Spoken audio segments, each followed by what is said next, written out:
Quand deux éléphants se battent, c'est l'herbe qui souffre, dit un proverbe africain.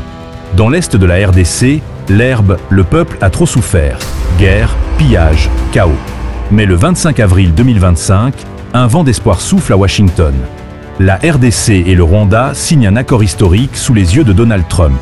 Paix véritable ou jeu des puissances étrangères pour contrôler les richesses africaines. Aujourd'hui, on plonge dans les détails, les promesses et les dangers de cet accord. Accrochez-vous, car cette histoire pourrait redessiner l'Afrique. Abonnez-vous, activez la cloche et réveillons la vérité ensemble. L'Est de la RDC est un champ de bataille depuis des décennies.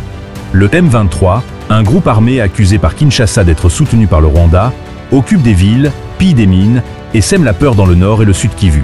La RDC crie à l'ingérence, Kigali dément. Des millions de déplacés, des villages brûlés, des richesses, coltan, cobalt, or envolés vers l'étranger.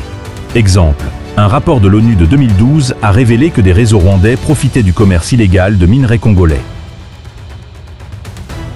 Mais récemment, un rayon de lumière. Une trêve négociée à Doha, sous la médiation du Qatar, entre la RDC et le M23. Une étape vers un cessez-le-feu durable. Et puis, le 25 avril 2025, un événement historique. À Washington, Thérèse Kayikwamba-Wagner, ministre des Affaires étrangères de la RDC, et Olivier Nduhungirehe, son homologue rwandais, signent une déclaration de principe sous l'égide des États-Unis. Trump jubile sur trousse sociale, un travail sans précédent pour la paix. Mais pourquoi Washington? Pourquoi Trump? Et surtout, que cache cet accord? Est-ce une victoire pour l'Afrique ou un piège pour ses richesses?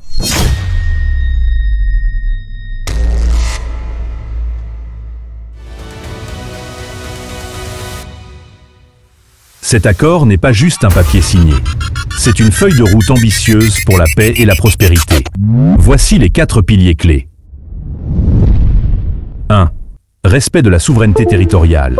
Le Rwanda s'engage à retirer ses troupes des zones occupées par le M23 dans les Kivus. Cela inclut des villes comme Bunagana, prises par le M23 depuis 2022. Exemple, en 2009, un accord similaire avait permis un retrait partiel du Rwanda, mais la paix n'a pas tenu point 2. Développement de l'énergie hydroélectrique, la RDC et le Rwanda veulent relancer des projets comme Ruzizi 3, une centrale hydroélectrique transfrontalière qui pourrait produire 147 MW pour les deux pays et le Burundi. La RDC a un potentiel de 100 000 MW, mais seulement 2% est exploité. Cet accord pourrait changer la donne. 3. Gestion partagée des parcs nationaux.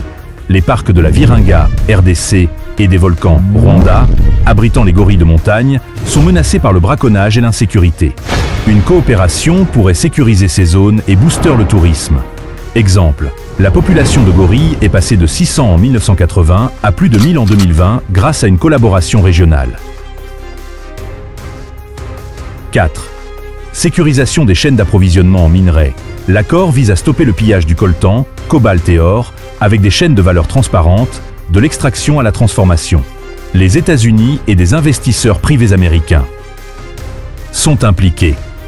Exemple, le Rwanda utilise un système de traçabilité basé sur les normes de l'OCDE. La RDC veut s'aligner pour garder ses richesses. Cet accord pourrait être une révolution pour la région des Grands Lacs. Voici pourquoi. 1. Stabilisation sécuritaire. Le retrait du M23 et la fin des hostilités pourraient ramener la paix dans les Kivus, où 40% du territoire échappe au contrôle de Kinshasa. Exemple, la trêve de Goma en 2008 avait réduit les violences temporairement. 2. Prospérité économique. L'énergie hydroélectrique et la transformation des minerais pourraient créer des milliers d'emplois. Par exemple, transformer le cobalt localement pourrait multiplier les revenus par 10, comme la Zambie le fait avec le cuivre. 3. Tourisme et environnement. Une gestion partagée des parcs pourrait faire des Kivus une destination touristique mondiale, comme le Serengeti en Tanzanie. 4. Coopération régionale. Cet accord renforce l'Union économique de l'Afrique de l'Est, EAC, où la RDC et le Rwanda sont membres. Exemple, la suppression des visas dans l'EAC a boosté le commerce régional. Cet accord a des ombres. Voici les risques. 1. Méfiance historique. La RDC accuse le Rwanda de soutenir le M23 malgré ses démentis. Exemple, en 2012, des tensions similaires ont fait échouer un accord de paix. La confiance est fragile. 2. Influence étrangère. Les États-Unis et leurs investisseurs privés veulent une part du cobalt. Trump parle de paix, mais vise-t-il les richesses? Exemple, en 2019, un deal minier RDC-Chine a suscité des protestations car les bénéfices n'allaient pas au peuple. 3. Corruption interne, la RDC lutte contre la corruption. Sans transparence, les revenus des minerais pourraient rester dans les poches des élites. Exemple, en 2020, des scandales ont révélé des détournements dans le secteur minier congolais. Sont impliqués. Exemple, le R7 Accord pourrait être une révolution pour la région des Grands Lacs. Voici pourquoi. 1. Stabilisation sécuritaire. Le retrait du M23 et la fin des hostilités pourraient ramener la paix dans les Kivus, où 40% du territoire échappe au contrôle de Kinshasa. Exemple, la trêve de Goma en 2008 avait réduit les violences temporairement. 2. Prospérité économique. L'énergie hydroélectrique et la transformation des minerais pourraient créer des milliers d'emplois. Par exemple, transformer le cobalt localement pourrait multiplier les revenus par 10, comme la Zambie le fait avec le cuivre. 3. Tourisme et environnement. Une gestion partagée des parcs pourrait faire des Kivus une destination touristique mondiale, comme le Serengeti en Tanzanie. 4. Coopération régionale. Cet accord renforce l'Union économique de l'Afrique de l'Est, EAC, où la RDC et le Rwanda sont membres. Exemple, la suppression des visas dans l'EAC a boosté le commerce régional. Cet accord a des ombres. Voici les risques. 1. Méfiance historique. La RDC accuse le Rwanda de soutenir le M23 malgré ses démentis. Exemple, en 2012, des tensions similaires ont fait échouer un accord de paix. La confiance est fragile. 2. Influence étrangère. Les États-Unis et leurs investisseurs privés veulent une part du cobalt.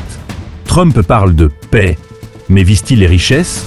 Exemple, en 2019, un deal minier RDC-Chine a suscité des protestations car les bénéfices n'allaient pas au peuple. 3. Corruption interne, la RDC lutte contre la corruption. Sans transparence, les revenus des minerais pourraient rester dans les poches des élites. Exemple, en 2020, des scandales ont révélé des détournements dans le secteur minier congolais. Suspense. Cet accord tiendra-t-il face à ces défis ou s'effondrera-t-il comme tant d'autres? Cet accord tiendra-t-il face à ces défis ou s'effondrera-t-il comme tant d'autres? C'est à nous de garder les yeux ouverts. Soutenons la paix, mais exigeons la justice. Dites-moi dans les commentaires, cet accord est-il une lueur d'espoir ou un piège géopolitique? Partagez cette vidéo pour réveiller l'Afrique. Prochainement, on parle du Burkina Faso et de son combat pour la liberté. Abonnez-vous, activez la cloche et ensemble, faisons entendre la voix de l'Afrique.